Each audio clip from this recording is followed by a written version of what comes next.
Hello দর্শক, আপনাদের সবাইকে শুভেচ্ছা জানিয়ে শুরু করছি আজকে টাইম এক্সক্লুসিভ অনুষ্ঠান। আজকে গুরুত্বপূর্ণ কয়েকটি বিষয় আছে, আলোচনা করব আমরা। এর মধ্যে আছে যে করোনা ভ্যাকসিন।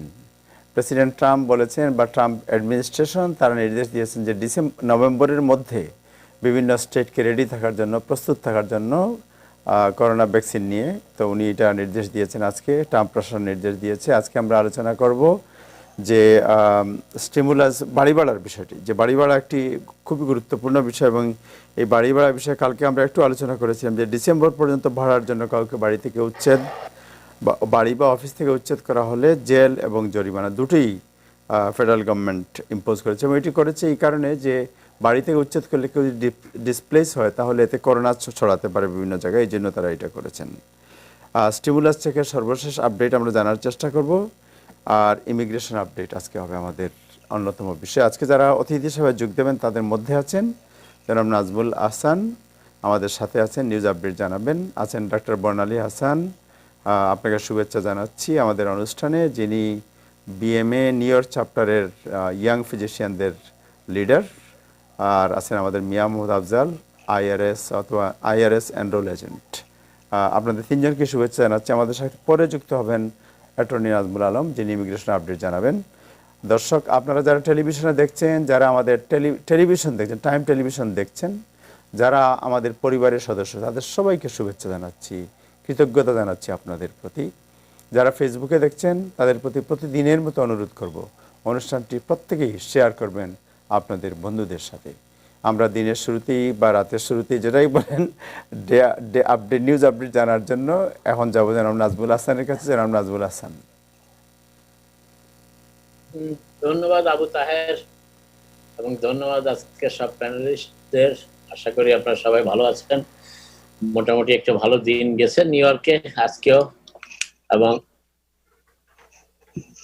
আরেকটি বিষয় যেটি তাহের একটু আগে ইঙ্গিত করেছেন, আমরাও গত কয়েকদিন ধরে বলছি যে ভ্যাকসিনের বিষয়টি মোটামুটি একটি রাজনীতিতে টার্ন নিচ্ছে, এবং তারই একটি বহিঃপ্রকাশ আজকে ঘটছে যে প্রেসিডেন্ট ট্রাম্প একটি ট্রাম্প প্রশাসন থেকে জানানো হয়েছে যে সব মানুষকে, যুক্তরাষ্ট্রের সবাই যেন ভ্যাকসিনের জন্য তৈরি হন। এবং ইতিমধ্যেই প্রায় বিপুল সংখ্যক ভ্যাকসিনের অর্থ ট্রাম্প প্রশাসন যারা ভ্যাকসিন তৈরি করছে তাদেরকে পে করে রেখে দিয়েছে, অলরেডি পেইড। এবং প্রেসিডেন্ট ট্রাম্প আশা করছেন যে এই ভ্যাকসিনের ঘোষণা, কিংবা যদি নভেম্বরের নির্বাচনের আগে কিছু মানুষের কাছে অন্তত ভ্যাকসিনটা পৌঁছানো যায়, তাহলে সেটি নির্বাচনে ব্যাপক প্রভাব ফেলবে। এবং সেই কারণে তিনি বেশ তাড়াহুড়ো করছেন, সবাইকে প্রস্তুত রেখেছেন, এফডিএ কে প্রস্তুত রেখেছেন যে কোনো অনুমতি দেবার, এফডিএ এর ফাইনাল অ্যাপ্রুভাল দিবার আগে সাথে সাথেই যেন ভ্যাকসিনটি মানুষের কাছে পৌঁছানো যায়। অতএব সেই বিষয়ে কাজ চলছে। এখন আশা করা যায় ঘোষণাটি প্রেসিডেন্ট ট্রাম্প দেবেন। এবং এটি যতটুকু ধারণা করা যাচ্ছে সেটি হচ্ছে এই মাসের মাঝামাঝি কোনো সময় হয়তো ঘোষণাটি আসতে পারে, নতুবা মাসের শেষ দিকে, যে ভ্যাকসিন প্রস্তুত। উনি প্রেসিডেন্টই সবকিছু বলবেন। ভ্যাকসিন কোম্পানিগুলো এখনো কিছু তেমন বলছে না। তারা বলছে যে তাদের চূড়ান্ত পর্বের ট্রায়াল চলছে। আপনার গতকাল আমি বলেছি যেটা অক্সফোর্ডের ভ্যাকসিন, তারা এখন তৃতীয় পর্যায়ে ট্রায়ালে আছে। এর আগে মডার্না এবং ফাইজারের ভ্যাকসিন তো তারা তৃতীয় ট্রায়ালে ছিলই। তো যাই হোক, এই হচ্ছে ভ্যাকসিনের আপডেট। আর নিউ ইয়র্কের আপডেটটা খুব ভালো। নিউ ইয়র্কে আজকে গভর্নর এবং মেয়রের যে তথ্য, তাতে নিউ ইয়র্কের অবস্থা এখনো বেশ ভালো, এবং অন্যান্য সব স্টেটের তুলনায় নিউ ইয়র্কের করোনা ভাইরাস পরিস্থিতি অনেকখানি নিয়ন্ত্রণ আছে। যদিও আজকে মেয়রের সাংবাদিক সম্মেলনে একটু তথ্য জানা গেছে, সেটি হচ্ছে যে ব্রঙ্কসের সাউন্ডভিউ এলাকায় তারা একটু আপটিক, অর্থাৎ সংক্রমণের বৃদ্ধি তারা টের পেয়েছেন, সেই জন্য সেখানে দ্রুত ব্যবস্থা নেওয়া হয়েছে। এবং আরেকটা তথ্য দিয়ে রাখি, সেটা হচ্ছে যে নিউ ইয়র্ক সিটিতে 15 মিনিটসে যে রেজাল্ট পাওয়া যায় র্যাপিড টেস্টিং, সেই র্যাপিড টেস্টিং ইন্ট্রোডিউস করা হয়েছে। এবং সেটি যতটুকু আজকে আমি জানতে পেরেছি সেটি হচ্ছে ব্রঙ্কসের সাউন্ডভিউ এলাকাতেই সেটি প্রথম ইন্ট্রোডিউস করা হচ্ছে, যে 15 মিনিটসেই রেজাল্ট পাওয়া যাবে, সেটাকে বলা র্যাপিড টেস্টিং। এবং সেটি সাউন্ডভিউতে আজকে দেওয়া হচ্ছে। এবং আপনারা জানেন যে নিউ ইয়র্কের আরো দুটি এলাকা, বড় পার্ক এবং সানসেট পার্ক, আর সেখানেও একটু আপটিক হয়েছিল, কিন্তু সেটি অনেকখানি নিয়ন্ত্রণে চলে এসেছে। প্রায় 4%, শতকরা 4 জনের বেশি সংক্রমণ রেট সেখানে চলে গিয়েছিল, সেখান থেকে 1.3-তে নামানো হয়েছে এই র্যাপিড টেস্টিং এবং ট্রেসিং এর মাধ্যমে। যাই হোক, সেই অবস্থা মোটামুটি এখন নিয়ন্ত্রণে। মেয়রের সাংবাদিক সম্মেলনে পাওয়া তথ্য অনুযায়ী দেখা যাচ্ছে নিউ ইয়র্ক সিটিতে হাসপাতালে ভর্তি ছিলেন 72 গত পরশুদিন। এর আগের দিন ছিলেন 52 জন, একটু বেড়েছে 200 যদিও লিমিট। এবং কোভিড-19 কেস সমগ্র নিউ ইয়র্ক সিটিতে ছিল 244 জন, এবং যেটা এর আগের দিন ছিল 227 জন, আর লিমিট হচ্ছে 550 জন। সেই বিবেচনায় অনেকটা ভালোই অবস্থা আছে নিউ ইয়র্ক সিটিতে। এবং টেস্টিং এর রেজাল্টে নিউ ইয়র্ক সিটিতে গত পরশুদিন ইনফ্যাক্ট খুব ভালো ছিল, 0.79%, যেটা এর আগের দিন ছিল 1.33%, অর্থাৎ 1%-এর নিচে আছে, যেটি সমগ্র নিউ ইয়র্ক স্টেটে গত 26 দিন ধরে লাগাতার একটানা 1%-এর নিচে আছে। আমি নিউ ইয়র্ক স্টেটের হিসাবটা একটু বলে দিই। সেই নিউ ইয়র্ক স্টেটের হিসাব অনুযায়ী গভর্নরের থেকে পাওয়া টুইট অনুযায়ী নিউ ইয়র্ক স্টেটে গতকাল 88,447 টেস্ট হয়েছে এই কোভিড-19-এ। সেখানে 708 জনকে পজিটিভ চিহ্নিত করা হয়েছে এবং তার পার্সেন্টেজ হচ্ছে 0.80%। এর আগের দিন ছিল সেটা 0.98% পজিটিভ, এবং সেটি আমি একটু আগেই বলেছি যে 1%-এর নিচে গত 26 দিন ধরে লাগাতার চলছে। অর্থাৎ সেই দিক থেকে নিউ ইয়র্কের অবস্থা, নিউ ইয়র্ক স্টেটের অবস্থা, যে স্টেটে 20 মিলিয়নের মতো মানুষের বসবাস, সেখানে খুবই ভালো। আর আমাদের নিউ ইয়র্ক সিটিতে বসবাস হচ্ছে 8 মিলিয়নের সামান্য বেশি মানুষ, সেখানকারও সংক্রমণের রেট গত পরশুদিন 1%-এর নিচে ছিল। অর্থাৎ সব মিলিয়ে অবস্থা মোটামুটি ভালো। এবং নিউ ইয়র্ক স্টেট হাসপাতালে ভর্তি ছিলেন 445 জন, 445 গতকাল, এবং এর আগের দিন ছিল 432। এবং আমরা দুর্ভাগ্যজনক হলেও সত্য, গতকাল আমরা 5 জনকে হারিয়েছি কোভিড-19 নিউ ইয়র্ক স্টেটে। আর গভর্নরের টুইট থেকে আজকে আরেকটি তথ্য জানা গেছে, সেটা হচ্ছে যে নিউ ইয়র্ক স্টেটের বাফেলো এবং ওয়েস্টার্ন নিউ ইয়র্ক এলাকায় একটু আপটিক হচ্ছে, অর্থাৎ সংক্রমণ সামান্য বাড়তে শুরু করেছে, বাড়ার লক্ষণ দেখা দিয়েছে। সেই জন্য গভর্নর সেই সমস্ত এলাকার বাসিন্দাদের বাধ্যতামূলকভাবে মাস্ক ব্যবহার এবং করতে বলেছেন এবং সোশ্যাল ডিস্টেন্সিংটা মেনটেন করতে বলেছেন। আর মেয়রের সাংবাদিক সম্মেলন আজকেও মূল বিষয় ছিল স্কুল খোলা। এবং আরেকটি বিষয় আজকে তাকে প্রশ্ন করা হয়েছিল যে বিপুল সংখ্যক মানুষ নিউ ইয়র্ক ছেড়ে চলে যাচ্ছে, এই বিষয়ে তার মন্তব্য জানতে চাওয়ালে তিনি বলেছেন যে নিউ ইয়র্ক এমনই একটি শহর, এটি অলওয়েজ বাউন্স ব্যাক, এটা সব সময় ফিরে আসে এবং আবারও আসবে ফিরে। এবং যারা চলে যাচ্ছে এবং যারা নতুন আসছে তাদের ভিতরে সেই বিষয়টা কেউ দেখছে না, অনেকে নিউ ইয়র্ক সিটিতে ফিরে আসছে কিংবা নতুন ভাবে অন্য স্টেট থেকে নিউ ইয়র্কে আসছে, আর সেই বিষয়টি কেউ দেখছে না, মেয়র বলেছেন। আর যারা চলে যাচ্ছে তারা মেয়রের আশা, মেয়র বলেছেন যে তারা হয়তো আবার ফিরে আসবেন, সাময়িকভাবে চলে যাচ্ছেন। কিন্তু এই নিউ ইয়র্কে চলে যাওয়ার একটা প্রভাব কিন্তু এই স্কুল বোর্ডগুলোর উপরে পড়তে শুরু করেছে নিউ ইয়র্কের আশেপাশে। লং আইল্যান্ডের একটি স্কুল বোর্ড আজকে বলেছে যে তাদের স্কুলে নতুন করে নতুন বাসিন্দাদের একটা প্রভাব, তারা বাসিন্দাদের সন্তানদের প্রভাব তারা লক্ষ্য করতেছেন। এবং বেশ কয়েকটি স্কুলে যেমন সেটা তারা বলেছেন যে Washington Beach, East Hampton, Quogue, Sag Harbor, Montauk, এই সমস্ত এলাকায় তাদের প্রতিটি স্কুলে প্রায় প্রতিটি স্কুলে ডজনেরও বেশি নতুন নতুন বাসিন্দাদের ছাত্রছাত্রী তারা ভর্তি করতে শুরু করেছেন, ভর্তির আবেদন পেয়েছেন। এবং এই বিষয়টি মোটামুটি তাদের কাছে একটু ব্যতিক্রম মনে হচ্ছে, এবং এর ফলে প্রমাণ হচ্ছে যে নিউ ইয়র্ক সিটির অনেক বাসিন্দা এখন এই সমস্ত এলাকায় বসবাস করছেন কোভিড-19 কারণে। আর আপনারা তো জানেন, গতকাল আমরা বলেছি যে নিউ ইয়র্ক সিটি স্কুল পরিবর্তিত কর্মসূচি অনুযায়ী যেটা অনলাইন ক্লাস সেটি শুরু হবে সেপ্টেম্বরের 16 তারিখ, এবং অফলাইন অর্থাৎ স্কুলে গিয়ে পড়াশোনা সেটাও একটু ব্লেন্ডেড লার্নিং। এক গ্রুপ সপ্তাহে 2 দিন স্কুলে যাবে, আরেক গ্রুপ সপ্তাহে 3, ওই গ্রুপ পরবর্তী সপ্তাহে 3 দিন, আর যে গ্রুপ শুরু করবে 3 দিন দিয়ে তারা পরবর্তী সপ্তাহে 2 দিন। এইভাবে সাইকেলিক অর্ডার স্কুল শুরু হবে আগামী সেপ্টেম্বরের 21 তারিখ থেকে। এবং তার জন্য সবাইকে প্রস্তুত করা হচ্ছে, স্কুলগুলোকে প্রস্তুত করা হচ্ছে, শিক্ষকরা প্রস্তুত হচ্ছেন, বিভিন্ন সাপোর্ট সার্ভিসও প্রস্তুত হচ্ছে। এবং আরেকটি বিষয় মেয়র আজকে বলেছেন, সেটি হচ্ছে যে স্কুল চালু হলে চাইল্ড কেয়ারের যে বিষয়টি সিটি প্রোভাইড করবে, আর সেটিও শুরু হবে সেপ্টেম্বরের 21 তারিখ থেকে, সেটাও আজকে তিনি বলেছেন। আরেকটি বিষয় যেটা আপনারা জানেন যে নিউ ইয়র্ক সিটিতে প্রায় 5 মাস বন্ধ থাকার পর আজ বুধবার থেকে জিমগুলো খুলতে শুরু করেছে, খুবই সীমিত আকারে, এবং সেন্টার ফর ডিজিজ কন্ট্রোল প্রদত্ত সব গাইডলাইন মেনে চলে।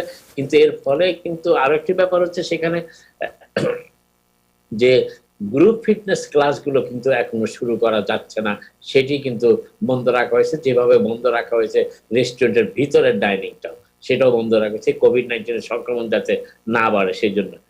আরেকটা জিনিস যেটা আমি বলার চেষ্টা করি, আজকে ডাক্তারদের কাছ থেকে আমি একজন ডাক্তারকে দেখতে পাচ্ছি, বর্ণালী আপা। আজকে ডাক্তারদের ব্যাপারে একটি, বিশেষ করে চিকিৎসার ব্যাপারে একটি নতুন তথ্য এসেছে ওয়ার্ল্ড হেলথ অর্গানাইজেশন। সেটি হচ্ছে যে এই কোভিড-19 যারা আক্রান্ত হন, যাদের মারাত্মক সিচুয়েশন থাকে, তাদেরকে যদি স্টেরয়েড ব্যবহার করা হয় তাদের শরীরে, সেখানে তারা ভালো ফল পাওয়া গেছে। কয়েকটি হাসপাতালের প্রায় 1700 পেশেন্টকে এটা অ্যানালাইসিস করার পরে, বিশ্লেষণ করার পরে, ডেটা বিশ্লেষণ করার পরে তারা এই তথ্যতে উপনীত হয়েছে যে স্টেরয়েড লাইক ডেক্স, আমি একটু কষ্ট হচ্ছে, বেশ কঠিন শব্দ, ডেক্সা ম্যাথাসন, হাইড্রোকর্টিসন এবং ম্যাথাফেডিনোসোলন, এই তিনটি মেডিসিনের নাম তারা বলেছেন যে এই তিনটি স্টেরয়েড, এগুলি সাধারণত ইনফ্লামেশন ঠেকানোর জন্য ব্যবহার করা হতো, কিন্তু এগুলি দেখা যাচ্ছে কোভিড-19 যাদের শরীরে ব্যাপকভাবে ছড়িয়ে পড়েছে কিংবা যারা বেশ কষ্টে আছেন কোভিড-19 তাদের জন্য এটি ব্যবহার করা যায়। তবে এটাও তারা সতর্কবাণী বলেছেন যে সাধারণত খুবই সাধারণ অবস্থার জন্য এই স্টেরয়েড ব্যবহার করার কোনো প্রয়োজন নাই। এটি যারা খুব সিরিয়াস সিচুয়েশনে, তাদের জন্য স্টেরয়েড ব্যবহার করা করলে তারা উপকার পেতে পারেন, সেই জিনিসটা তারা আজকে কনফার্ম করেছেন এই নতুন ট্রিটমেন্টের ব্যাপারে কোভিড-19 ক্ষেত্রে। গভর্নরের টুইট থেকে আমরা আরেকটা তথ্য পেয়েছি, সেটি হচ্ছে যে যদিও মেয়র সাংবাদিক সম্মেলনে আজকে বলেছেন যে নিউ ইয়র্ক সিটির সেন্সাসের যে গণনা আদমশুমারি, আপনারা জানেন আর মাত্র 28 দিন বাকি আছে, কিন্তু নিউ ইয়র্ক সিটির অবস্থাটা মাত্র 54%, 54% কিছু বেশি রেসপন্ড করেছেন। কিন্তু গভর্নরের টুইট থেকে যেটি জানা যাচ্ছে, সেটি দেখা যাচ্ছে সমগ্র নিউ ইয়র্ক স্টেটে 80% ওর একটু বেশি পজিটিভ সেন্সাসের রেসপন্ড পাওয়া যাচ্ছে। কিন্তু নিউ ইয়র্ক সিটি অনেকখানি পিছিয়ে আছে এবং নিউ ইয়র্ক সিটির বেশ কয়েকটি বড় পিছিয়ে আছে, যে জন্য নিউ ইয়র্ক সিটির মেয়র আজকে নিউ ইয়র্ক সিটিবাসীকে বলেছেন সেন্সাসের ব্যাপারে, এবং সেন্সাস খুবই গুরুত্বপূর্ণ। আগামী 10 বছরের নিউ ইয়র্ক সিটির কংগ্রেস আসন এবং অন্যান্য সুযোগ সুবিধা, বিশেষ করে আর্থিক সুযোগ সুবিধা যেটি ফেডারেল গভর্নমেন্ট থেকে পাওয়া যায়, স্কুলের ব্যাপারে, অন্যান্য সাহায্য সহযোগিতার ব্যাপারে, সেগুলো নির্ধারণ করা হয় সেন্সাসের মাধ্যমে। অতএব নিউ ইয়র্কবাসী যেন বাকি 28 দিনে যারা বাকি আছেন এখনো সেন্সাসে তালিকাভুক্ত হননি, গণনার আদমশুমারিতে অন্তর্ভুক্ত হননি, তারা যেন সেটা করে নেন এবং এটির জন্য তারা নিকটস্থ। এখন আপনারা জানেন যে নিউ ইয়র্ক সিটির অনেক জায়গাতেই এই সেন্সাসের কাউন্টিং যারা অংশ নিতে পারেন, যারা সেন্সাসে করেননি এখন হিসাব তালিকাভুক্ত নেই, তারা হতে পারে। আরেকটি তথ্য আজকে নিউ ইয়র্ক সিটির যারা কাজ করেন তাদের জন্য খুবই গুরুত্বপূর্ণ, সরকারি এবং বেসরকারি সব চাকুরিতেই পেইড সিক লিভ শুরু হচ্ছে এই মাসের শেষ থেকে, অর্থাৎ সেপ্টেম্বরের শেষে এটি শুরু হবে। এপ্রিলের 3 তারিখ, এই বছরের এপ্রিলের 3 তারিখ গভর্নর কুমো এই আদেশটি স্বাক্ষর করেছিলেন, বাধ্যতামূলক সিক লিভ সকল এমপ্লয়ির জন্য। এবং সেই ব্যাপারে একটু কিছু নিয়ম কানুন আছে, সেখানে দেখা যাচ্ছে যে তারা নিয়ম কানুনগুলো একটু সংক্ষেপে বলে দেয়। সেটা হচ্ছে এই মাসের শেষ থেকে সেটি তারা পেতে শুরু করবেন, তারা জমাতে পারবেন এগুলি, কিন্তু তারা এগুলি ভোগ করতে পারবেন জানুয়ারির 1 তারিখ 2021 সালের পর।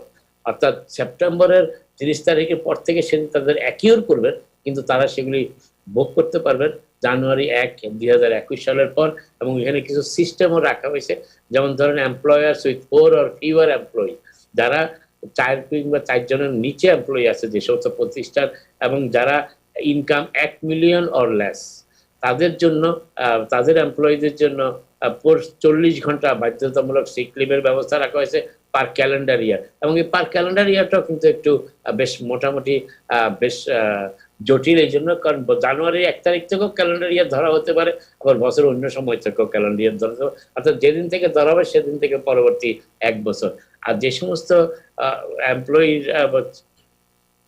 যে সমস্ত এমপ্লয়ি প্রতিষ্ঠানের 4 জনের নিচে কম আছে কিন্তু তাদের $1 মিলিয়ন বেশি আয় নেই, তাদের জন্য 40 ঘন্টা সিক লিভ তাদের এমপ্লয়ীদের জন্য বাধ্যতামূলক করা হয়েছে। এবং যাদের এমপ্লয়ি 5 থেকে 99 জন, তারাও 40 ঘন্টা sick leave, paid sick leave তাদের এমপ্লয়ীদের জন্য করা হয়েছে। এবং যারা 100-এরও বেশি যেখানে এমপ্লয়ি কাজ করে সেখানে 56 আওয়ার্স, 56 ঘন্টা পেইড সিক লিভ সারা বছরের ব্যবস্থা করা হয়েছে। এবং ক্যালেন্ডার ইয়ারের কথা একটু আগে আমি বলেছি, অতএব সিক লিভটি নিউ ইয়র্কে বাধ্যতামূলক হয়ে যাচ্ছে সেপ্টেম্বরের শেষ থেকে অক্টোবরের শুরুতেই সেটি কাজ হবে। আরেকটি আজকে আনডকুমেন্টেড ইমিগ্রেন্টের জন্য একটি সুখবর আছে, সেটি হচ্ছে নিউ জার্সি স্টেটের জন্য, যেটি এতদিন কোনোভাবেই চিন্তাও করা যেত না যে এই দেশে, বিশেষ করে নিউ জার্সিতে, এই দেশে না ঠিক নিউ জার্সিতে প্রফেশনাল লাইসেন্স পেতে, আপনার ডাক্তার বলেন, হেয়ার স্টাইলিস্ট বলেন, এনি প্রফেশনাল লাইটে, councillor, electrician, cosmetologist, even doctor, nurse পেতে হলে এই দেশের লফুল প্রেজেন্সটার দরকার ছিল, অর্থাৎ বৈধভাবে যুক্তরাষ্ট্রের বাসিন্দা হতে হবে। নিউ ইয়র্ক স্টেটের গভর্নর মার্ফি একটি আইন স্বাক্ষর করেছেন গতকাল, তাতে দেখা যাচ্ছে যে এই আইনটি আর থাকছে না, কার্যকর থাকছে না। ডকুমেন্ট এই তার কারো এই ধরনের লাইসেন্স পেতে হলে ডাক্তার, নার্স কিংবা ইলেকট্রিশিয়ান, কাউন্সিলর কিংবা কসমেটোলজির লাইসেন্স পেতে হলে নিউ জার্সি স্টেটে স্থায়ী বসত, আমেরিকার যুক্তরাষ্ট্রের স্থায়ী বাসিন্দা হওয়ার আর প্রয়োজন নেই, সেই প্রয়োজনটি তিনি তুলে দিয়েছেন নিউ জার্সি স্টেটে। সেটি অবৈধ ইমিগ্রেন্টদের জন্য অনেক সুখবর, কিন্তু বিষয়টা হচ্ছে যে তা সত্ত্বেও কিন্তু আইস কিন্তু তাদের পিছনে ধাওয়া করবেই। আইসের কাছ থেকে, ইমিগ্রেশন কাস্টম এনফোর্সমেন্টের কাছ থেকে তারা রেহাই পাচ্ছে না লাইসেন্স পেলেও। মোটামুটি এটি হচ্ছে ইমিগ্রেশন একটি খবর। আরেকটা হচ্ছে যে আজকে আপনারা জানেন যে প্রেসিডেন্ট ট্রাম্প মোটামুটি তার রাজনৈতিক প্রচারণায় নেমেছেন, যদিও 4 বছর আগে তিনি ল এবং অর্ডারের ব্যাপারে আমেরিকাতে ব্যাপারে কথা বলেছিলেন ইলেকশনের আগে, কিন্তু 4 বছর পর এই পরবর্তী নির্বাচনের মাত্র কয়েকদিন আগেই তিনি আজকে ঘোষণা করেছেন যে সমস্ত স্টেটে আইন শৃঙ্খলা পরিস্থিতির ব্যাপক পরিণতি হয়েছে, যে সমস্ত সিটিতে, এবং এর ভিতরে নিউ ইয়র্ক সিটির কথা উল্লেখ করা হয়েছে স্পষ্টভাবে। যতটুকু আমি দেখেছি, new York city, Seattle, Portland এবং ওয়াশিংটন ডিসি, এই 4টি স্টেটে ফেডারেল ফান্ডিং বন্ধ করে দেওয়ার ব্যাপারে যায় কিনা, বন্ধ করা যায় কিনা, এই সমস্ত সিটিগুলিতে ললেসনেস অর্থাৎ আইন শৃঙ্খলার ব্যাপক অবনতি ঘটেছে, এবং স্থানীয় প্রশাসন, সিটি প্রশাসন এই আইন শৃঙ্খলা পরিস্থিতির অবনতিতে কোন প্রকার সাহায্যকারী ভূমিকা রেখেছে কিনা সেটি তলিয়ে দেখার জন্য অ্যাটর্নি জেনারেলকে নির্দেশ দিয়েছেন 14 দিনের ভিতরে রিপোর্ট পেশ করতে হবে, এবং এই রিপোর্টের ভিত্তিতে এই 4টি স্টেটের আপাতত ফেডারেল ফান্ডিং বন্ধ করে দেওয়ার ঘোষণা প্রেসিডেন্ট ট্রাম্প দিয়েছেন। অতএব আমাদেরকে আগামী 14 দিন অপেক্ষা করতে হবে অ্যাটর্নি জেনারেল কি রিপোর্ট হোয়াইট হাউসের বাজেট এবং মিনস কমিটিকে দেন। এটি নিউ ইয়র্কের জন্য খুবই গুরুত্বপূর্ণ। আপনারা জানেন নিউ ইয়র্ক সিটি ইতিমধ্যেই বাজেট সংকটে আছে, প্রায় $8 বিলিয়ন বাজেট ঘাটতি। এই জন্য তারা নিউ ইয়র্ক স্টেটের কাছ থেকে সাহায্য সহযোগিতা চেয়েছেন লোন করার। তার উপরে যদি এই ধরনের সিদ্ধান্ত আসে যে ফেডারেল গভর্নমেন্টের সব সাহায্য সহযোগিতা বন্ধ করে দেওয়া হবে আইন শৃঙ্খলা পরিস্থিতি অবনতির কারণে, সেটি নিউ ইয়র্ক সিটির প্রশাসন তো বটেই, নিউ ইয়র্কবাসীর জন্য খুবই দুর্ভাগ্যজনক হবে। আর শেষ করার আগে আমি স্টিমুলাসের ব্যাপারে বলে রাখি, আজকেও আমরা খবর নিয়েছি যে নিউ ইয়র্ক স্টেট যে $300 করে লো ওয়েজ দেওয়ার কথা কম্পেনসেশন প্রেসিডেন্ট ট্রাম্পের ঘোষণা অনুযায়ী সেটি এখনো কার্যকর করা হয়নি। আশা করা যাচ্ছে যে কোনো সময় এটি কার্যকর হবে, কারণ নিউ ইয়র্ক স্টেট গত 23শে August federal emergency management authority থেকে অনুমোদন লাভ করেছে তাদের আবেদনের। এখন নিউ ইয়র্ক স্টেটের একজন কর্মকর্তা আনএমপ্লয়মেন্ট ডিভিশনে তিনি বলেছেন গতকালকে যে তারা এটি প্রসেস করছেন, কম্পিউটার সিস্টেমকে তারা আপডেট করছেন, আপডেট করা মাত্রই সবাই যারা পাওয়ার যোগ্য তারা পাবেন। তবে যারা সার্টিফাই করেছেন গত 4 সপ্তাহ তারা হয়তো পাবেন, যারা সার্টিফিকেশন বন্ধ করে চাকরিতে ঢুকেছেন তারা পাবেন কিনা এই মুহূর্তে বলা মুশকিল। আর গতকাল আমরা যেটা ইনকাম লেভেলের কথা বলেছিলাম যে new York state already lowest income যেটি কোয়ালিফাই করে $104 তার উপরেই আছে, অতএব সেটি $100 উপরে আছে। অতএব তারা নিউ ইয়র্কে যারা আনএমপ্লয়মেন্ট ফাইল করেন তারা সবাই $300 করে পাবেন অতিরিক্ত সপ্তাহে।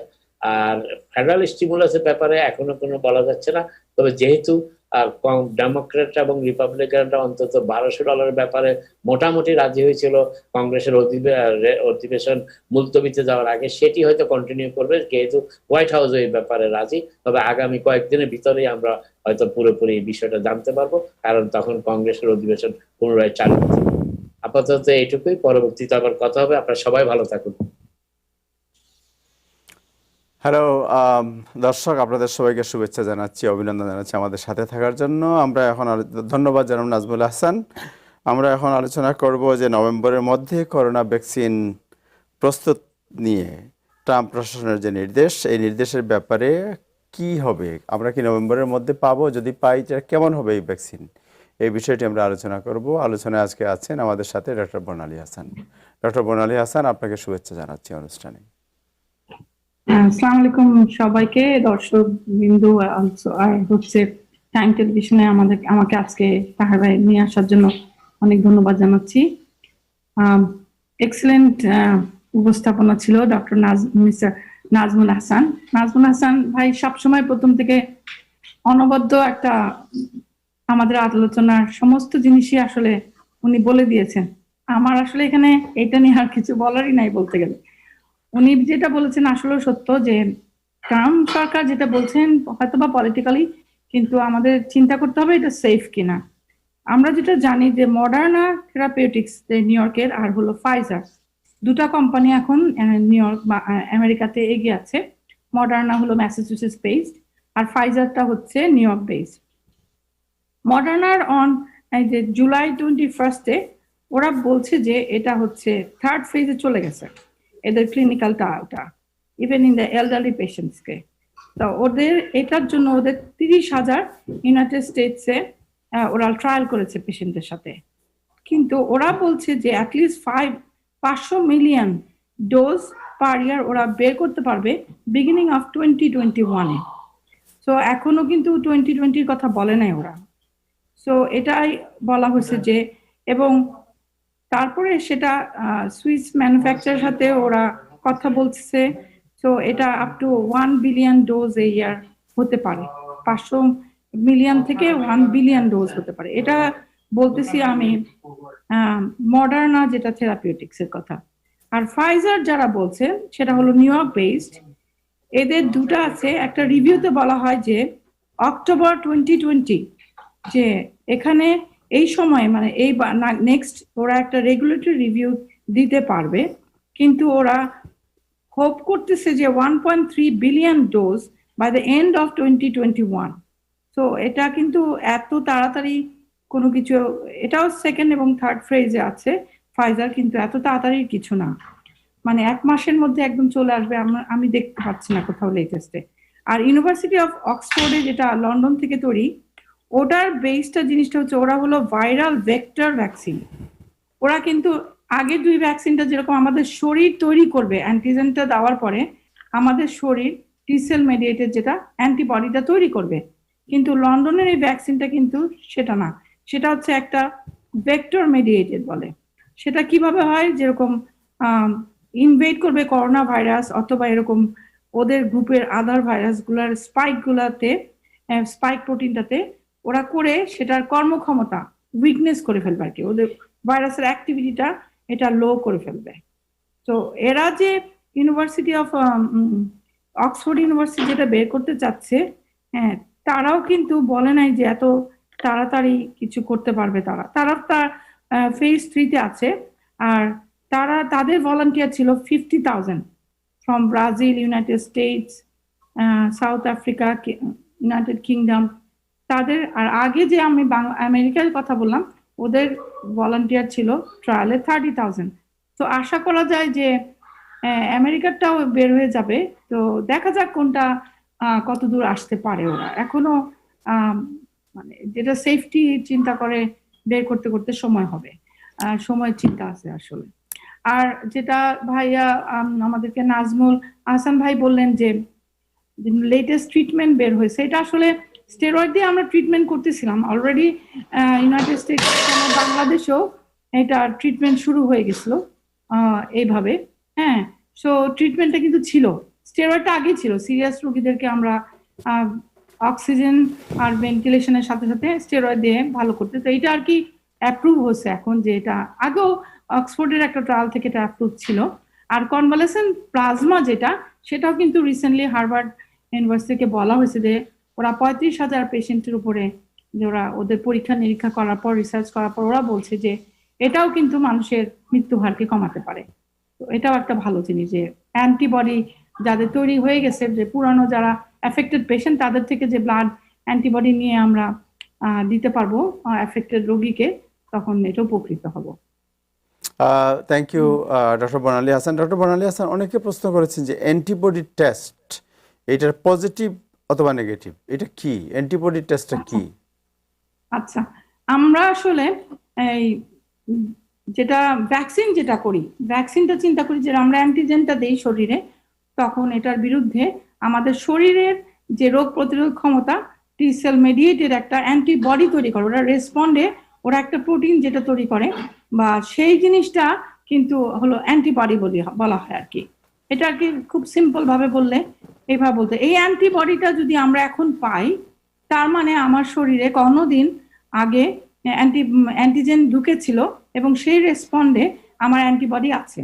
এখন অনেকে দেখা গেছে যে ব্লাডে অ্যান্টিবডি পজিটিভ, তখন কিন্তু চিন্তা করা যাবে না যে ও আমার নেক্সট কিন্তু কোভিড হবে না। যেরকম হেপাটাইটিস বির অ্যান্টিবডি থাকলে কিন্তু আমরা বলতে পারি, হেপাটাইটিস এর অ্যান্টিবডি থাকলে আমরা বলতে পারি যে আমার আর হবে না, কিন্তু কোভিড এর ভাইরাস অ্যান্টিবডিটা কিন্তু প্রোটেক্টিভ না। সেজন্য অ্যান্টিবডি থাকাটা বোঝা যাবে যে আমার প্রিভিয়াসলি মানে গত গত 5 মাস আগে বা 2 মাস আগে আমি বলতে পারবো না কখন আমার এই কোভিডে আক্রান্ত আমি হয়েছিলাম। কিন্তু আরেকটা যেটা টেস্ট করি আমরা, আমার অফিসটা আসলে আমি আমি খুব আনন্দিত যে এটা আমার অফিসে করছি। আমরা অলরেডি 550 লোক করেছি নেজাল টেস্টটা।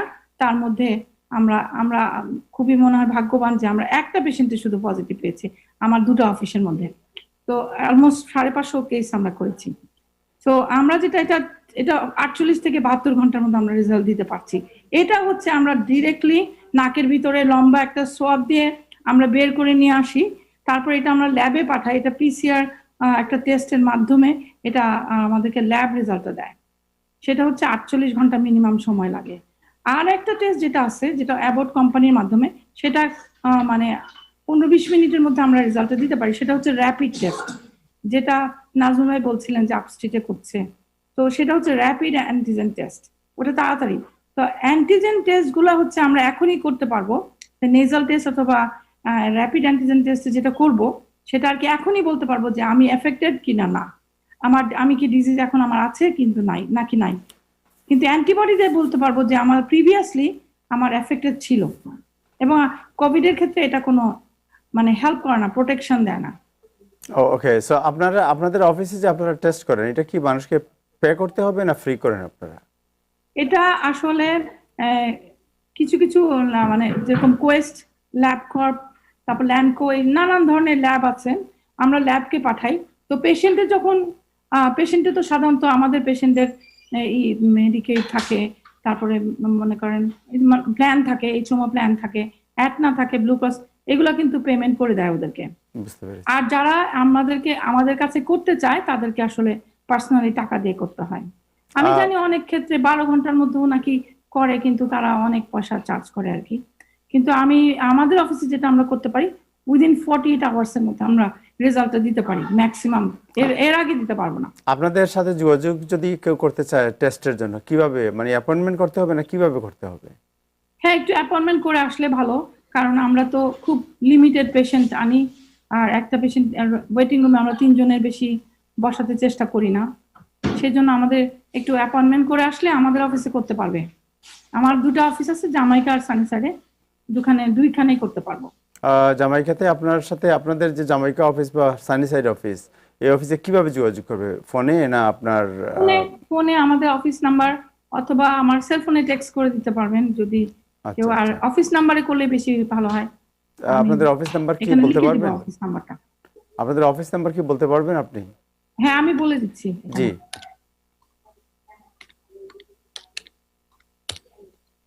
আমি এখানে এই করে দেব। যদি কেউ কারো করতে হয়, এটা অনেক প্রাইমারি কেয়ার আসলে করছে না, আমি করছি। আমি মনে করি যে এটা আমার জন্য আর আমার পেশেন্টের জন্য খুবই আমরা উপকৃত হচ্ছি। জি। তা আপনার অফিস নাম্বারটা আপনি বের করে রাখেন, আমরা পরে আবার আপনার কাছে অফিসের নাম্বারটা নিয়ে নেব। তাহলে যারা কোভিড টেস্ট করতে চান তারা আপনাদের সাথে যোগাযোগ করতে পারবেন। আমি দর্শকদের বলবো, দর্শক আপনারা জানেন যে বাড়ি ভাড়া এবং অফিস ভাড়া এটা একটা বার্নিং ইস্যু, এবং এই কোভিডের শুরু থেকেই এটা আমাদের কমিউনিটির মধ্যে অনেক আলোচনা হচ্ছে। এটা নিয়ে অনেকের অনেক কৌতূহল এবং আগ্রহ, কী করবেন, একদিকে বাড়িওয়ালা অন্যদিকে ভাড়াটিয়া, এই ধরনের একটা মানে খুব একটা উত্তেজনাকর অবস্থা চলছে এবং অস্থির অবস্থা চলছে। এই বিষয়টি আজকে মুখ্য আলোচনার বিষয়, এটি আমরা করব একটি ছোট্ট বিরতির পর। আমাদের সাথেই থাকুন।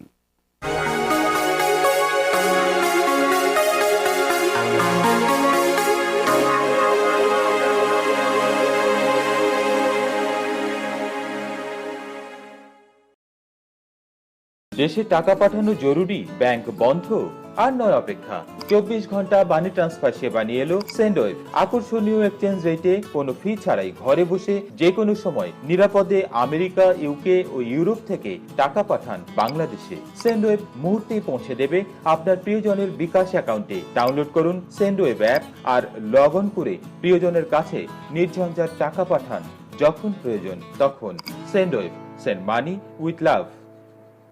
Over the past 25 years, Khan's renowned specialized high school program has helped nearly 3,000 students gain acceptance to New York City's top high schools, such as Stuyvesant, Bronx Science, and Brooklyn Tech. Our team of education experts creates original KT diagnostic exams and constantly updates our curriculum so our students gain acceptance to the best high schools in New York City. Parents can trust Khan's. Call today for 2 free classes.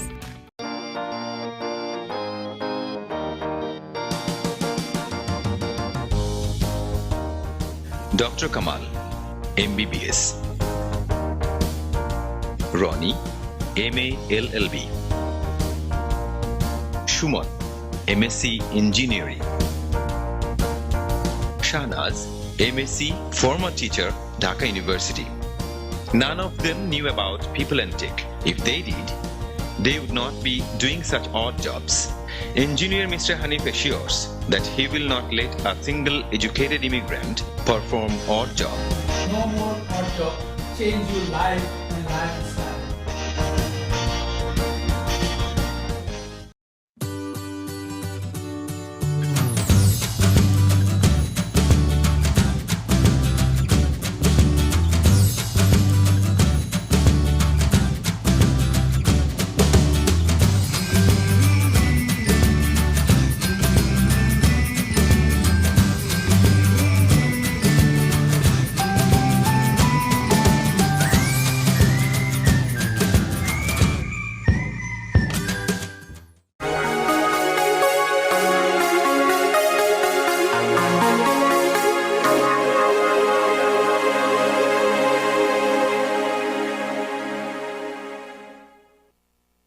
Hello দর্শক, আপনাদের সবাইকে আবারও শুভেচ্ছা জানাচ্ছি time exclusive অনুষ্ঠানে। এখন আমরা আলোচনা করব বাড়ি ভাড়ার যে বিষয়, যেটা ফেডারেল গভর্নমেন্ট বলেছে যে বাড়ি ভাড়া না দেওয়ার কারণে, অফিস বা বাড়ি ভাড়া না দেওয়ার কারণে আগামী ডিসেম্বর পর্যন্ত কাউকে উচ্ছেদ করা যাবে না। যদি কেউ উচ্ছেদ করতে চায় তাহলে তাকে ফাইন এবং জেল দুটোই হতে পারে তাদের। এই বিষয়টি আমরা আলোচনা করব। আমাদের সাথে যুক্ত আছেন মিয়া মোহাম্মদ আফজাল, যিনি IRS enrol agent. Doctor Barnali Hasan, আপনি কি নাম্বার পেয়েছেন? হ্যাঁ, আমি আমার নামের সাথে লিখে দিয়েছি ভাইয়া। ওকে, থ্যাংক ইউ সো মাচ। আমার মনে হয় যে দর্শকরা ফেসবুকে লিখে দিয়েছি। নাম্বারটা তারপর বলে ফেললে ভালো, আপনি বলবেন একটু? জি, আমার নাম্বার 7182912710। আবার বলেন আবার একটু। বলি 7182912710। Thank you so much. আপনার সাথে আবার আসছি আমরা। ডক্টর মিয়া মোহাম্মদ আফজাল, আপনার কাছে যাচ্ছি। সো আজকের কি লেটেস্ট আপনি পেয়েছেন যে এই যে বাড়ি ভাড়ার যে বিষয় নিয়ে ফেডারেল গভর্নমেন্টের যে গাইডলাইন? আসসালামু আলাইকুম তাহের ভাই, প্যানেলিস্ট সহ টাইম টেলিভিশনের সমস্ত দর্শক শ্রোতাকে শুভেচ্ছা। আমি মূল আলোচনা এই যে ইভিকশন মরাটোরিয়াম যাওয়ার আগে আমি ওই যে নিউ ইয়র্ক স্টেট এই যে ফেডারেল $300 যে স্টিমুলাসের বিষয়, এখানে নিয়ে বিরাট একটা কনফিউশন সৃষ্টি হয়েছে। আমি একটু এই কনফিউশনটা দূর করার জন্য নাজমুল ভাই একটু উল্লেখ করছেন, আমি একটু বলতে চাই, তারপরে আমি মূল আলোচনায় যাব, যেটা আমাকে বলছেন এই যে মরাটোরিয়াম সম্বন্ধে আলোচনা করার জন্য। দেখেন, $300 স্টিমুলাস আনএমপ্লয়মেন্ট প্রোগ্রাম সেটা কিন্তু ফেডারেল গভর্নমেন্ট দিচ্ছে। ফেডারেল গভর্নমেন্টের রিকোয়ারমেন্ট ফলো করেই কিন্তু স্টেট এই পয়সাটা ডিসবার্স করতে হবে। স্টেটের ডাজন্ট হ্যাভ এনি এখতিয়ার যে তাদের মতো করে পয়সাটা ডিসবার্সমেন্ট করবে। সো যে কথা বলা হচ্ছে যে নিউ ইয়র্ক স্টেটে যেটা আসছে যে নিউ ইয়র্কের সমস্ত যারা আনএমপ্লয়মেন্ট রিসিপিয়েন্ট আছে তারা সেটা পাবে, সেটা আমি দ্বিমত পোষণ করছি। এই কারণে করছি যে দেখেন, নিউ ইয়র্ক স্টেটের কোনো দায়িত্বশীল সূত্র থেকে একটা এখনো বলা হয়নি, অথবা New York state department of লেবারের মেইন পেজেও কোথাও এখানে এই ধরনের কোনো কিছু নাই। এখানে FAQ একটা পেজ আছে, ওটা হয়তো কোনো এক ভদ্রলোককে দায়িত্ব দেওয়া হয়েছে যে এখানে ফ্রিকুয়েন্টলি আস্কড কোয়েশ্চেন, ওখানে একজন রিসিপিয়েন্ট প্রশ্ন করছে, উনার উত্তরে উনি বলেছেন এই কথাটা যে নিউ ইয়র্ক স্টেটের মিনিমাম রেগুলার ওয়েজ যদি 104 আর যারা প্যান্ডামিক অ্যাসিস্ট্যান্ট যারা পাচ্ছে $182, এটা হলেই তারা সবাই এটার জন্য এলিজিবল হবে। এই কথাটা কিন্তু FAQ তে বলা হয়েছে। এবং উনি শেষে এটা বলার পরে আরেকটা কথা বলছেন যে however there may be additional criteria the federal government will require new worker need to qualify for funds।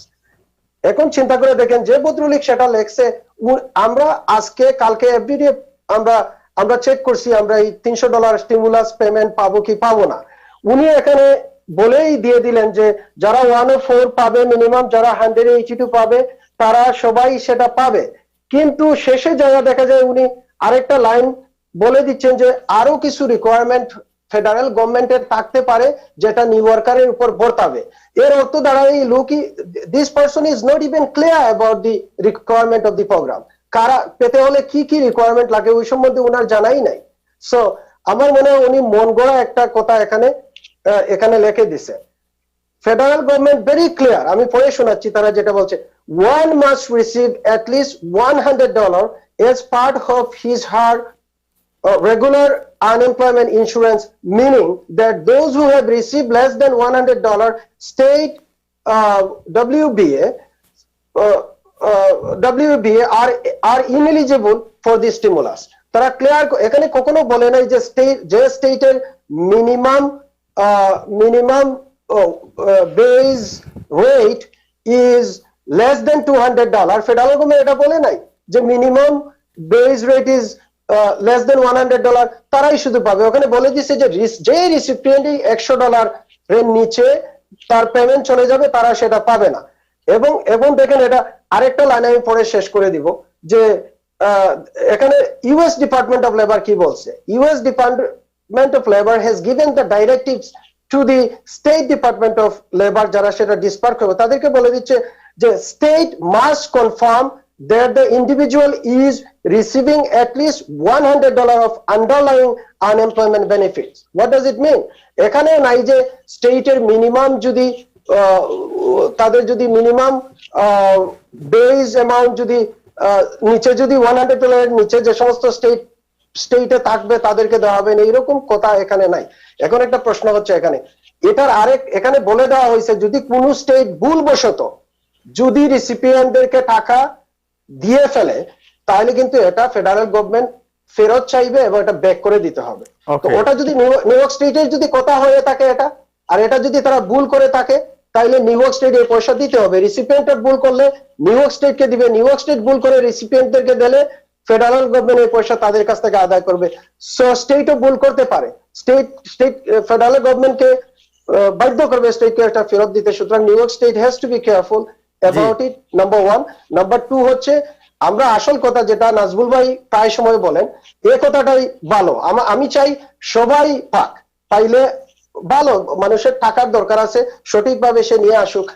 আপনারা সার্টিফাই করে যান, সার্টিফাই করে গেলে যেহেতু বিষয়টা নিয়ে কনফিউশন রাইজ হয়েছে, based on the certification and requirement and New York স্টেটের অপারেশনালাইজ যখন সিস্টেমকে করবে তখন ওই অটোমেটিক্যালি চলে আসবে। এটা লই এত ওয়ারি করার দরকার নাই, সবাই পাবে না ইত্যাদি ইত্যাদি।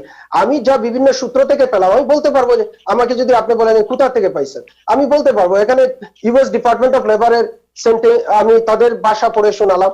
আপনি একটা প্যান্ডামিক শুরু হওয়ার পর থেকে দেখা গেছে যে একটা খুব ভালো আনএমপ্লয়মেন্ট PUA.com একটা ওয়েবসাইট সব সময় এই আপডেট গুলি দিয়ে যাচ্ছে, তারা খুব ভালো ইনফরমেশন দিচ্ছে। ফোরবিস ম্যাগাজিনে লেখছে, CNN কত কিছুতে এই ল্যাঙ্গুয়েজ গুলা, কিন্তু নিউ ইয়র্ক স্টেটের ওই ভদ্রলোক কোথায় পেলো আমার জানা নেই। দেশ আচ্ছা এখন আমি মূল কথায় যাচ্ছি যে আপনার এই যে রেন্টের বিষয়টা মোরাটোরিয়াম রিগার্ডিং ইভিকশন, এটা যেটা হয়েছে সেটা হয়তো president Trump is trying to put forward with the CDC যে এটা এই যে কোভিড যদি ডিসপ্লেস হয়ে যায় বিকজ ইভিকশন হয়ে যায় যদি টেনেন্টরা, তাহলে তাদের কারণে তারা যদি কোনো শেল্টারে যায় অথবা যদি জনবহুল কোথাও যায় যদি তাদের শেল্টার হয় তাহলে এটা ছড়াইয়া যেতে পারে। এই কারণেই তারা এই ইভিকশন অর্ডারটা এই বছরের শেষ পর্যন্ত করা যাবে না, এই মর্মে একটা মোরাটোরিয়াম প্রেসিডেন্ট এটা জারি করেছে। এখন এটার জন্য আপনার এলিজিবল হতে হলে প্রথমে আপনার প্রমাণ করতে হবে যে substantial loss of household income, আপনার সাবস্টেন্সিয়াল লস হাউস অফ ইনকামে হয়েছে কিনা, এটা একটা জিনিস। আপনি ফুল পেমেন্ট করার মতো, রেন্ট পেমেন্ট করার মতো আপনার কোনো এবিলিটি নাই, সেটা আপনার প্রমাণ করতে হবে। আরেকটা হলো আপনার প্রমাণ করতে হবে যে আপনি চেষ্টা করছেন কিনা যে একটু পার্শিয়াল রেন্টও দেওয়ার জন্য।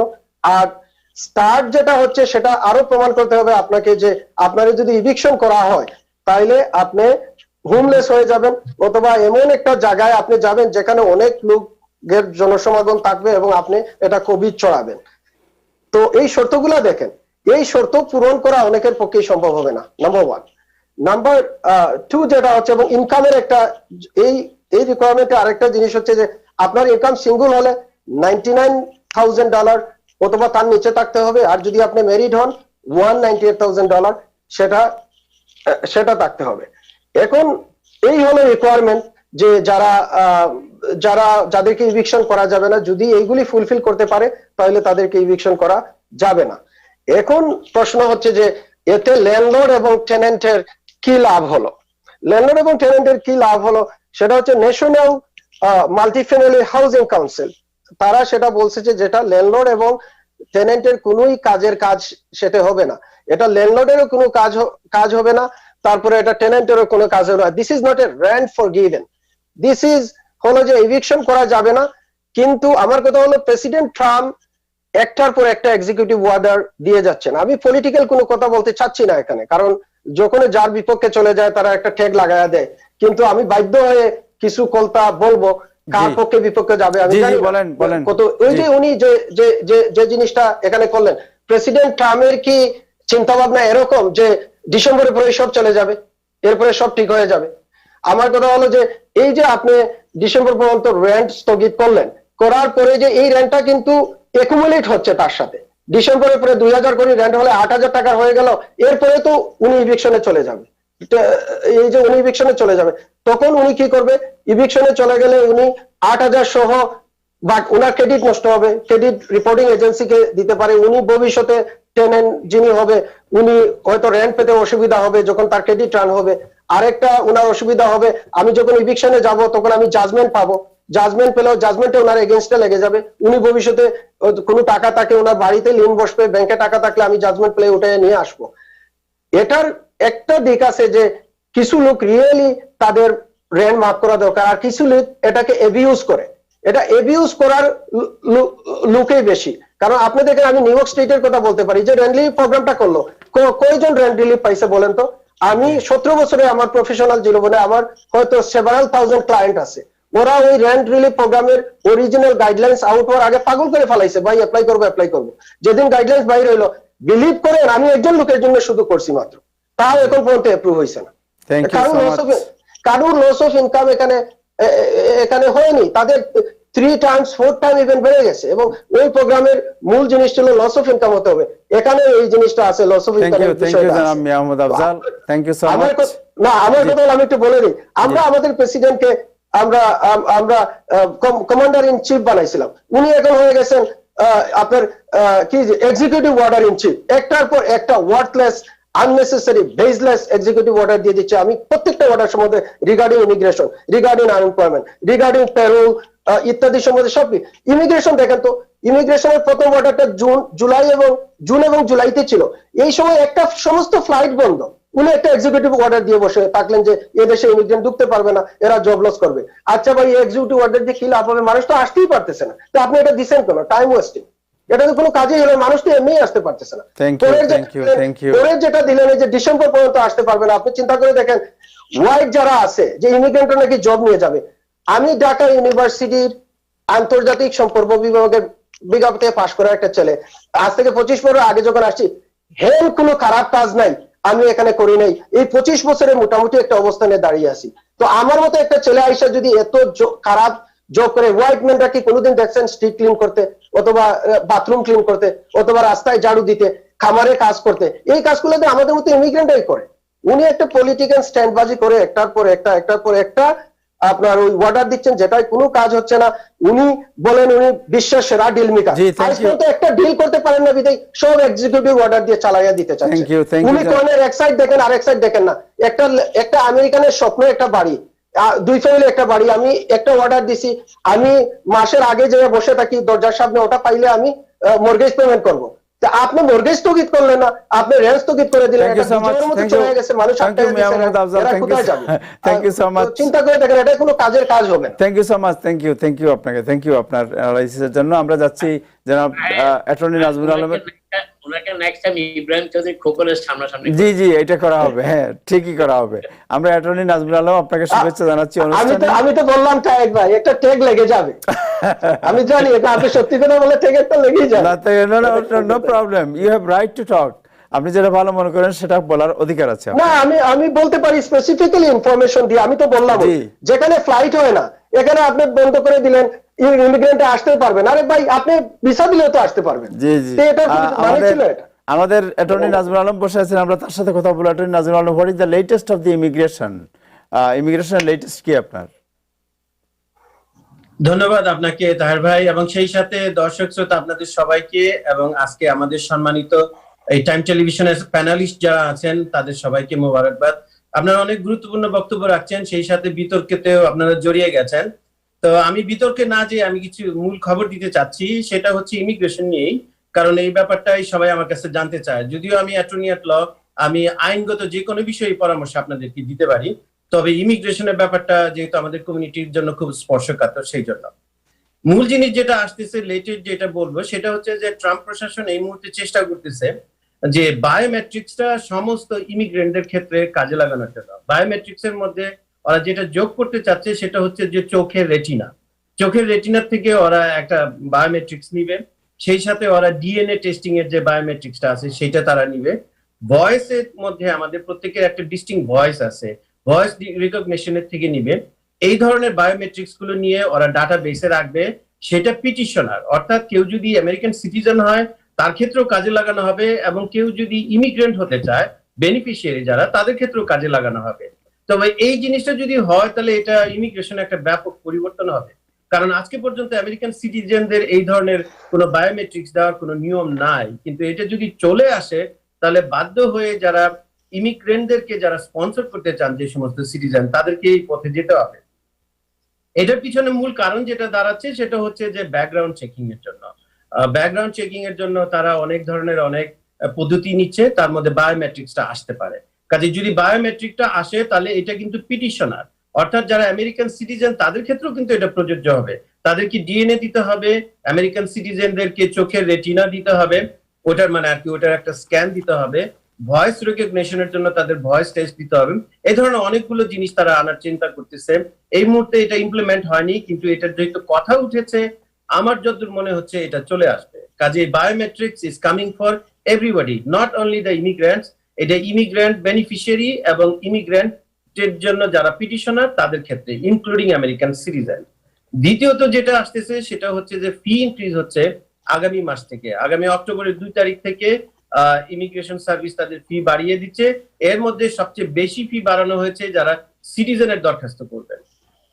শুধু তাই না, সিটিজেনের ফর্মেও একটা ব্যাপক পরিবর্তন আনার চেষ্টা করা হচ্ছে। আপনি জানেন যে পাবলিক চার্জ নিয়ে অনেক কথাবার্তা চলতেছে। এই পাবলিক চার্জটাকে পেঁচিয়ে তারা নানান ধরনের প্রশ্ন করার চিন্তা ভাবনা করতেছে। কাজেই যারা এখন পর্যন্ত সিটিজেনের দরখাস্ত করেননি, আমার মনে হয় আপনারা যদি সিটিজেনের দরখাস্ত করেন তাহলে আপনারা পুরনো নিয়মে, বর্তমান নিয়মে হয়তো পরীক্ষা দিতে পারবেন। পরবর্তীতে এই জিনিসটা আরো পরিবর্তিত হলে সিটিজেনে তখন পাস করা অনেক কঠিন হয়ে যাবে। তৃতীয়ত যেটা আমি বলতে চাচ্ছি সেটা হচ্ছে যে আইস হচ্ছে যে ইমিগ্রেশন অ্যান্ড কাস্টম এনফোর্সমেন্ট, যারা বেসিক্যালি ডিপোর্টেশনের কাজটা করে, লোকজনকে বাড়ি ঘর থেকে ধরে নিয়ে যায়। এই ধরনের একটা অ্যাক্টিভিটিস থেকে দেখা গেছে যে গত জুলাইয়ের 13 থেকে এই অগস্টের 20 তারিখ পর্যন্ত, প্যান্ডামিকটা শেষ হয়েছে মাত্রই, তারা 2000 লোককে অলরেডি তারা ডিটেনশন সেন্টারে পাঠিয়েছে। কাজে এটাও একটা উদ্বেগজনক খবর।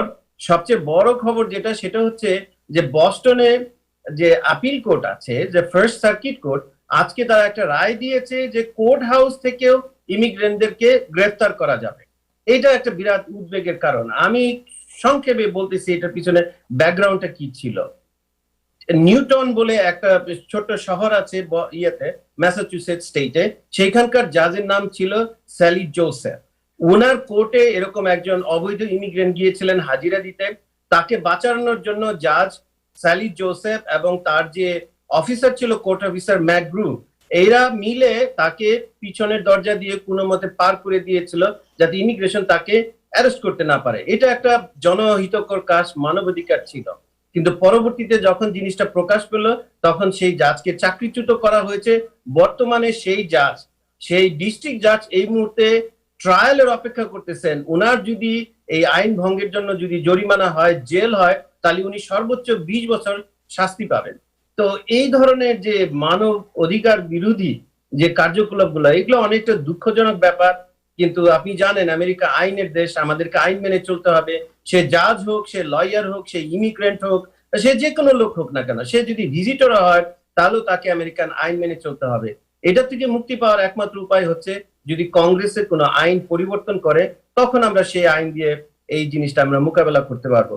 তবে শেষ করার আগে আমি আপনাদেরকে আরেকটু জানাতে চাচ্ছি, সেটা হচ্ছে যে এটা হচ্ছে সেপ্টেম্বর মাস, গতকালকে শুরু হয়েছে মাত্র। ন্যাশনাল ভিসা সেন্টারের যে সমস্ত কেসগুলো যাচ্ছে তারা প্রসেসিং করতেছে, এবং আমি আপনাদেরকে ভিসা বুলেটিনের থেকে আপডেটটা দিতে চাচ্ছি, কারণ আমাদের অনেক দর্শক শ্রোতাই এই জিনিসগুলো জানতে চায়। প্রথমে যেটা আসে সেটা হচ্ছে গ্রিন কার্ড হোল্ডারদের অবিবাহিত সন্তান 21 বছরের নিচে যারা, তাদের কারেন্ট ডেট চলতেছে অগস্ট মাসের 1 তারিখ, এই 2020 সাল, অর্থাৎ এই বছরের অগস্টের 1 চলতেছে। দ্বিতীয়ত ক্যাটাগরি আসতেছে F2B ক্যাটাগরি, সেটা হচ্ছে গ্রিন কার্ড ধারীদের অবিবাহিত সন্তান 21-এর উপরে যাদের বয়স, তাদেরটা চলতেছে মে 2016 সাল। এরপরে আসতেছে সিটিজেনদের অবিবাহিত সন্তান যারা আছে, তাদেরটা চলতেছে জুলাই মাসের 22 তারিখ 2015। এরপরে আসতেছে যে সিটিজেনদের বিবাহিত সন্তান, তাদের মানে সিটিজেনদের বিবাহিত সন্তান এবং তাদের নাতি নাতনিরা যদি F3 ক্যাটাগরিতে, F3 ক্যাটাগরি চলতেছে জুন 1, 2009, অর্থাৎ ওইখানে প্রায় 11 বছরের মতো ওয়েট পিরিয়ড। আর সবচেয়ে জনপ্রিয়, সবচেয়ে বেশি সংখ্যক যেটাতে আসে সেটা হচ্ছে F4 ক্যাটাগরি। F4 ক্যাটাগরি হচ্ছে আমেরিকান সিটিজেনদের ভাই বোনের ক্যাটাগরি এবং তাদের আত্মীয় স্বজন। তাদের ক্যাটাগরি হচ্ছে সেপ্টেম্বর 15, 2007, অর্থাৎ এক্স্যাক্টলি 13 বছর wait. Thank you so much, thank you. এখন তারা সবাই আসছে। থ্যাংক ইউ জনাব নাজমুল আলম। ইমিগ্রেশনের সর্বশেষ খবর।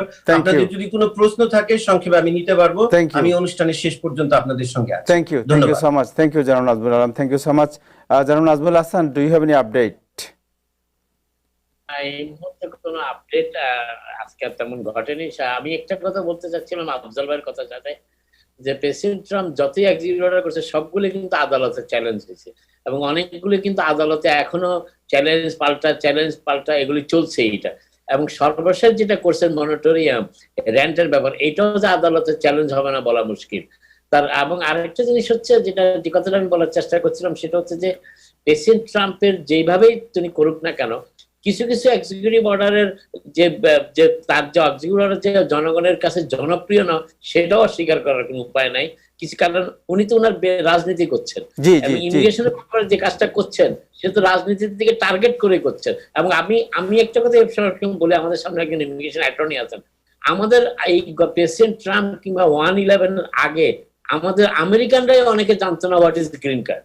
গ্রিন কার্ডটা কি, এটা আমেরিকানরাও অনেকে জানতো না। তো অতএব এই বিষয়গুলো এখন সবাই জানা শুরু করছে, গ্রিন কার্ড কি জিনিস, চাকরি করতে হলে কি করতে হয়।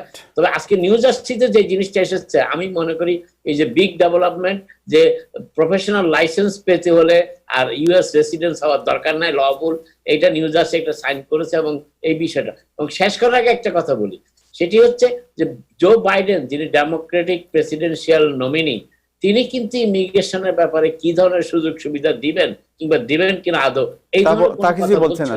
এবং ডেমোক্রেটরাও কিন্তু ইমিগ্রেশন নিয়ে কম রাজনীতি করে না, তারা কম কথা বলে, বাট তারাও রাজনীতি করে। থ্যাংক ইউ জনাব Abdul Hasan, thank you so much. Barnali Hasan, 30 second. আপনাকে একটা জাস্ট ছোট জিনিস জানতে চাই, যে এখন এই মুহূর্তে কোন ধরনের রোগের প্রাদুর্ভাব বেশি আমাদের কমিউনিটিতে আপনি মনে করেন? 30 সেকেন্ডে যদি বলেন। এই মুহূর্তে আসবে যেটা, সেটা তো ফ্লু ভ্যাকসিন দিয়ে দিতে হবে সবাইকে, যে ফ্লুটা আসবে, এইটাকে আমরা কেয়ারফুলি যদি টেক ওভার না করি, তখন ফ্লু থেকে আবার কোভিডটা এফেক্টেড হয়ে যেতে পারে যখন ইমিউনিটি কম্প্রোমাইজড হবে মানুষের। আর আরেকটা কথা, মডার্না আর ফাইজারের ওদের কিন্তু ওই যে স্টোরেজ করতে হবে এই ভ্যাকসিন গুলা -70 -20°C এত মাইনাসে মানে টেম্পারেচার মেনটেন করে রাখতে হবে। তো এইটা সবকিছু মিলায় কিন্তু আমাদের যে সিডিসিতে রিকমেন্ডেশন ওরা যেটা করছে, ওরা বলতেছে যে কিছুটা ওরিসাম অ্যাকচুয়ালি, এত তাড়াতাড়ি করে আসলে একটা ভ্যাকসিন বের করতে 10 বছরও সময় লাগতে পারে, কিন্তু এটা এত তাড়াতাড়ি পুশটাকে অনেকেই মনে করেন, আমাদের এপিডেমিওলজিস্ট অ্যারিজোনা বেস একজন, উনি বলছে ইট ইজ ডেঞ্জারাস। সো এইগুলো সব চিন্তা ভাবনা করে আসলে আলটিমেটলি একটা কিছু আসবে ভবিষ্যতে আমরা। Thank you. তবে ফাইজারের রিকমেন্ডেশন 2020 অক্টোবরে ওরা একটা ট্র্যাক পাচ্ছে খুব জি, সম্ভবত। Thank you so much. Thank you Mia Mohammad Afzal, আপনার জন্য 30 সেকেন্ড আমরা দেব। আপনার সাউন্ড আনমিউট করতে হবে। ওকে, আমি যেটা বলতে চাচ্ছি সেটা হচ্ছে যে আপনার ওই যে নেসেসিটি নোজ নো ল একটা কথা আছে, যেমন আপনি একজনের বাদ কেড়ে নিয়ে আরেকজনকে দিবেন, এখানে অশান্তি উভয় পক্ষের জন্য একটা গ্রহণযোগ্য অ্যাকসেপ্টেবল ফর্মুলা নিয়ে আসতে হবে, যাতে ল্যান্ডলর্ডরা অ্যাকসেপ্ট করবে, টেনেন্টরাও অ্যাকসেপ্ট করবে। এক্ষেত্রে আরেকটা হচ্ছে যে ডেমোক্রেটরা কিন্তু $100 বিলিয়ন এই যে রেন্ট অ্যাসিস্ট্যান্ট প্রোগ্রামের একটা প্রপোজাল নিয়ে আসছে। ট্রাম্প, আমাদের প্রেসিডেন্ট ট্রাম্প যেহেতু উনি নিজেকে একজন বড় ডিল মেকার হিসেবে নিজেকে সবসময় পরিচয় দেন, why not he go for the deal? কারণ আমেরিকা হচ্ছে বিশ্বের বড় একটা গণতান্ত্রিক দেশ, এটা কোনো রাজতন্ত্র নয় আপনি একটার পর একটা ফরমান জারি করে করে দেশ চালাবেন, সেটা তো হবে না। তাইলে তো কংগ্রেসেরও দরকার নাই, সিনেটেরও দরকার নাই। Thank you so much.